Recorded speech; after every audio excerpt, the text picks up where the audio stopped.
मैं आप लोगों के साथ शेयर करने वाली हूँ कटोरी ब्लाउज की कटिंग। इसमें हम अस्तर और कपड़ा दोनों का एक साथ कटिंग कैसे करते हैं वो भी मैं बताऊँगी। तो सबसे पहले हमें कपड़े को अच्छे से बिछा लेना है, उसके ऊपर हमें अस्तर को रख करके अच्छे से बिछाना है ताकि बीच में कोई सिलवटें ना रहे, इसलिए हमें दोनों को अच्छे से बिछाना है।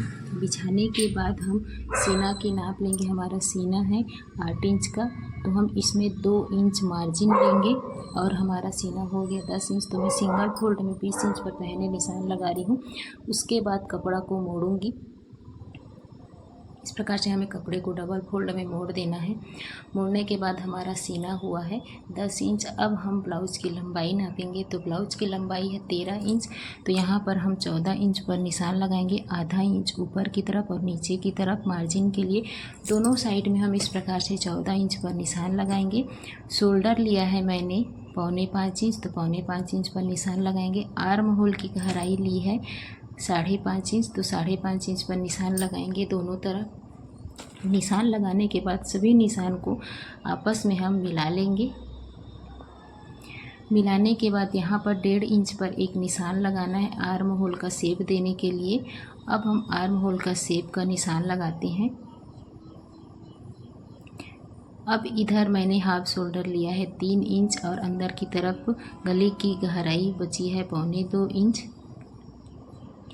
गले की गहराई नाप लेते हैं। इधर तो हमारे गले की गहराई है 8 इंच, तो यहाँ पर मैं 8 इंच पर निशान लगा लूँगी। गले की गोलाई देने के लिए यहाँ पर हम लगाएंगे 2.5 इंच पर निशान। दोनों निशान को आपस में मिला लेंगे। ऊपर से निशान को भी मिलाते हुए हमें नीचे तक लाना है। अब हमें गले की गोलाई का शेप देना है।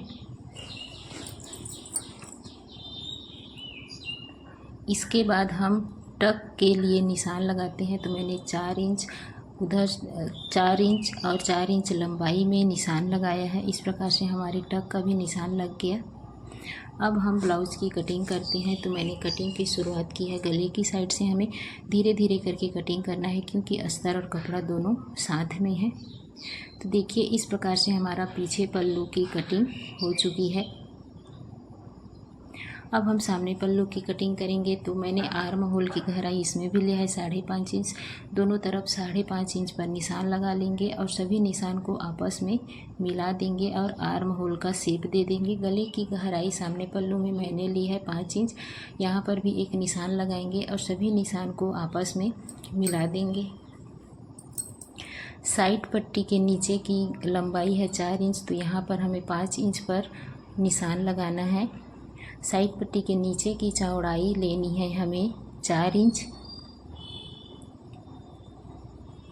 ये देखिए इस प्रकार से नाप लेना है और निशान लगाना है। अब मैंने एक कटोरी का फरमा लिया है, उसकी सहायता से गोलाई का निशान लगा लेंगे और निशान को आपस में मिला लेंगे। इसके बाद हमें कपड़ा को थोड़ा सा आगे बढ़ाना है क्योंकि हमें साथ में कटोरी की कटिंग करनी है। इस प्रकार से कपड़े को आगे बढ़ाएंगे। अब हम कटोरी को रखेंगे। मैंने कटोरी का साइज़ लिया है 8 बाई 8 इंच का। कटोरी को हमें हमेशा तिरछा रख करके कटिंग करना चाहिए जिससे कि ब्लाउज़ में फिटिंग अच्छी आती है। इस प्रकार से हमें तिरछा रख करके इसमें निशान लगाना है चारों तरफ। कटोरी में सभी तरफ निशान लगाने के बाद अब हम कटोरी को उठा लेंगे। देखिए इस प्रकार से कुछ शेप बना है। अब हम इसकी कटिंग करते हैं। यहाँ भी हमें धीरे धीरे सावधानी से कटिंग करना है ताकि कपड़ा और अस्तर अलग ना हो। पूरे निशान पर हमें कटिंग कर लेना है। इस प्रकार से हमारे सामने पल्लू की भी कटिंग हो चुकी है।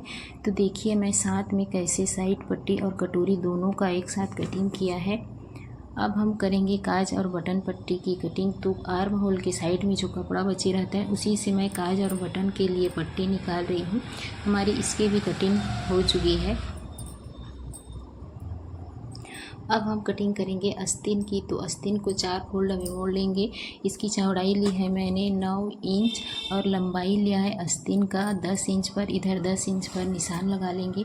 नीचे की तरफ हम 3 इंच की गहराई देते हुए 7 इंच पर निशान लगाएंगे। अब दोनों निशानों को आस्तीन का शेप देते हुए मिला लेंगे। मिलाने के बाद हम आस्तीन की कटिंग कर लेंगे। इस प्रकार से हमारा आस्तीन भी कटिंग हो चुका है। अब इसको हम काट करके अलग कर लेंगे दोनों फोल्ड को। अब हम नीचे की पट्टी की कटिंग करते हैं। तो नीचे की पट्टी की चौड़ाई है 4 इंच, तो मैं इधर 1 इंच बढ़ा करके 5 इंच पर निशान लगा रही हूँ। नीचे के साइड में 4.5 इंच पर।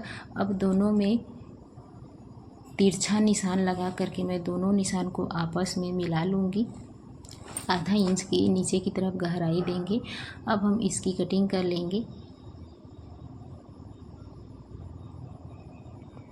इसकी कटिंग होने के बाद हम दोनों फोल्ड को काट करके इसका अलग कर लेंगे।